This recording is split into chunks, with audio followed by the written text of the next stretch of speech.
Hello, the nice people at RunCam have sent me a RunCam Micro Swift FPV camera to take a look at. So I'll be comparing this with the original Swift, and also I think I'll do a little bit of size comparison with the Swift Mini, because I think the sizes of this is what people are going to be really more interested in. I think we're all aware by now that the functionality of these three cameras, three being, this is the third, this is the original Swift, the functionality of these three cameras is all pretty much identical, I think.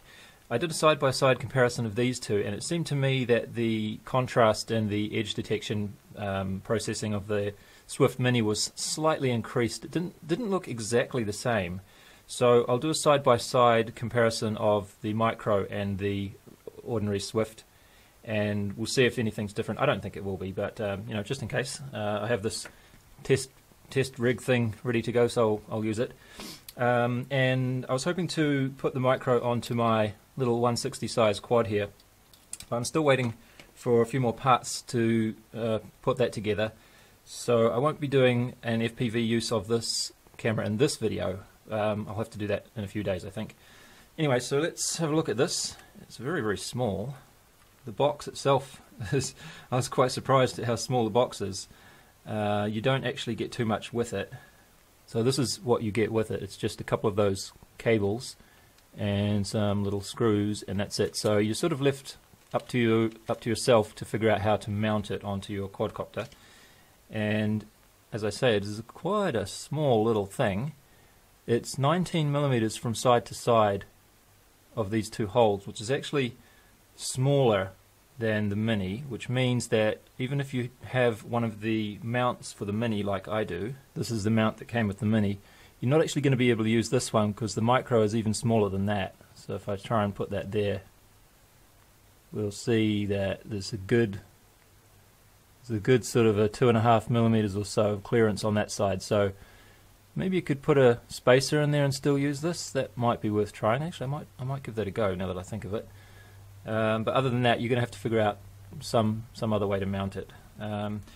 The plugs on the back, thankfully, are all the same. I was a little bit worried that they might have made these smaller, given that, you know, the overall thing is quite a bit smaller than the others. But no, these plugs are the same, and you can use all of the same equipment that you used with the other cameras. So you can use the same OSD controlling joystick thing. So let's have a look at the dimensions, because that's really what we need to talk about, isn't it? So as we just looked at there, the dimensions of the overall width is 19.1. I think it's actually 19 if we look at it. Oh no, it's about, yeah. So it's slightly under 19 if we look at it where those two screws are, and then the circuit board seems to be a tiny bit wider than that. And top to bottom, it's probably about the same as well. Oops, there we go. Oh, there we go, 19.0 top to bottom. Not quite in focus, but I think you can see that. And then the size of this, oh, front to back, 20.1. That's not counting the plug piece. Let's see if we can focus this a bit better. There we go. So that's the widest point of the back, I think, and that's about 20-ish. And then if you put the other plug pieces in and try and keep it straight, we're looking at about 24 front to back. So it's really quite a size improvement on even on the Mini, which is, yeah, quite a bit bigger when you put them side by side like that. So that's really nice, but that's not the only thing that I was quite pleased to see, because originally I got this Mini and I was thinking about putting this on my 160 size frame, but the sticking point here is that the lens piece on the Mini it's the same as on the original Swift. So these are compatible, which is nice. You can take one of these lens barrels off and put it on the other camera and, you know, swap them over, which is kind of good. At least I think you can. Pretty sure you can. Yeah, it looks like the same thing. But the problem with that is that it leaves you with kind of a little bit of a wide lens barrel, and I could put it in there like that, but then that sort of limits how much tilt I can put on it like this. So I was really hoping that the Micro would be using a different kind of lens fitting, and it does. So let me just measure this to give you some actual concrete numbers. We're looking at just under 14 millimeters for the diameter of the Swift and the Swift Mini on that outer piece of the lens barrel. And over here, even with the lens cap on, it's smaller, so it's 13.6 millimeters with the lens cap on. Why am I measuring that? But so even with the lens cap on, I can put it in and out of there quite easily, so it's a fair bit smaller. Let me just take that off instead of messing around with that. Alright, so now we've got just under 12 millimeters diameter.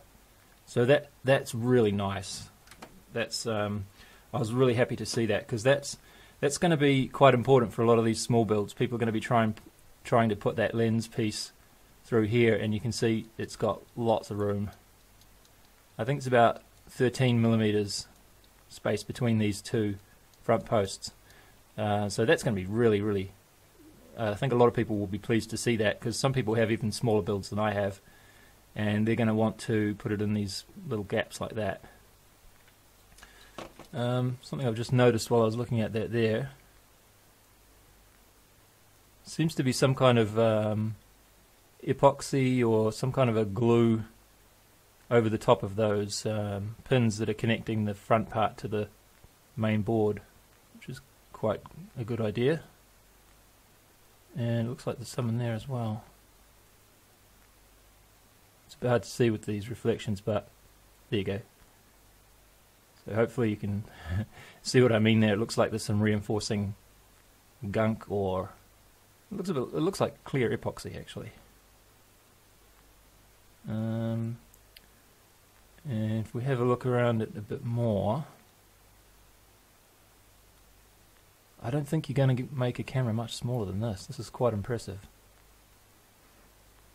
This piece of plastic here is just a stiff,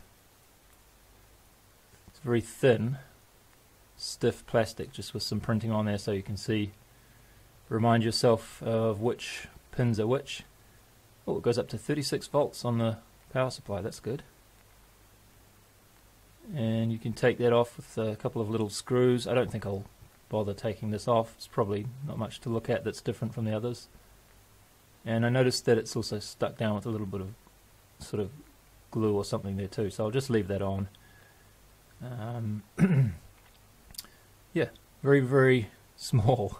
You can see from the size of my fingers, it's almost to the point where it's a little bit fiddly to handle. It's so small.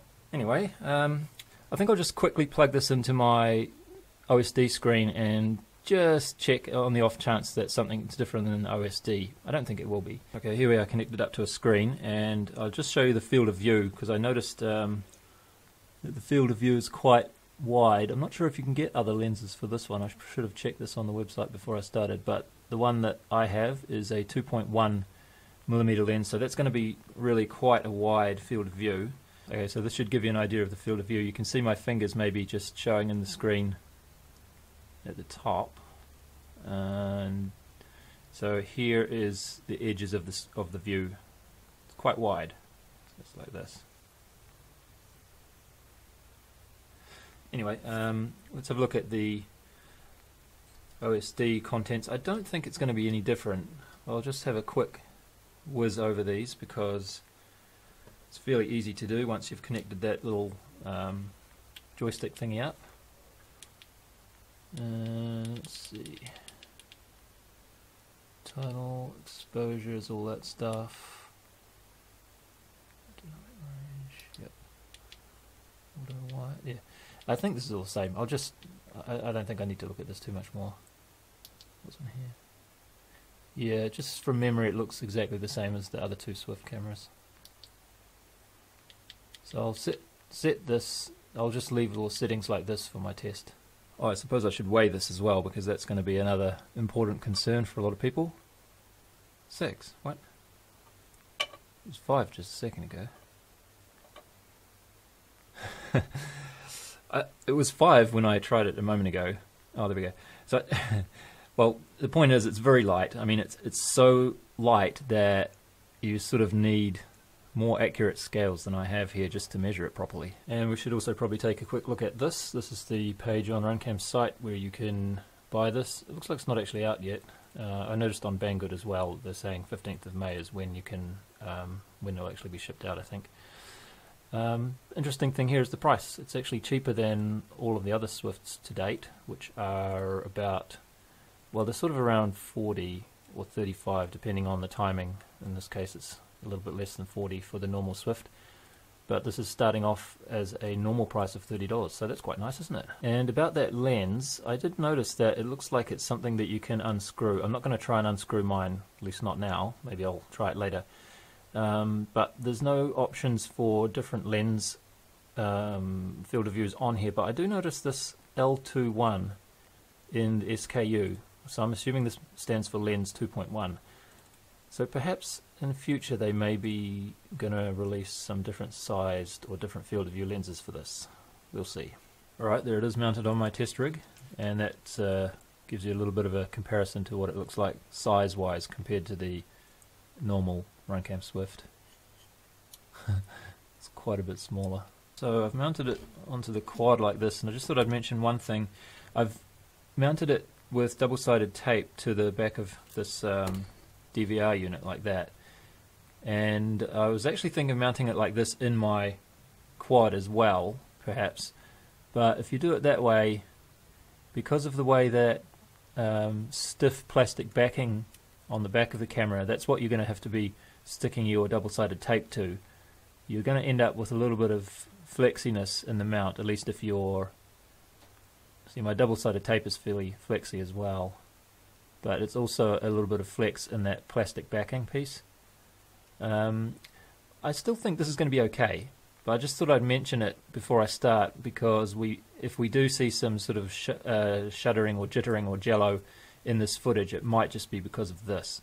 But I'm still optimistic that this is not going to be a problem, but just consider that one of the things that we're testing as well, eh? So here are the results of the side-by-side comparison. I'm not sure if this is a completely fair test because the Micro Swift has quite a bit wider field of view, which I think, given that it's able to see more light in a light situation, in a bright situation rather, I think that might give it a slight advantage in being able to balance the brightness a bit better than the narrower field of view. So I'm not really too sure how to comment on this, but it does seem to me that the slightly higher contrast and slightly higher edge detection sort of a effect that we saw in the Swift Mini is around about the same on the Micro Swift.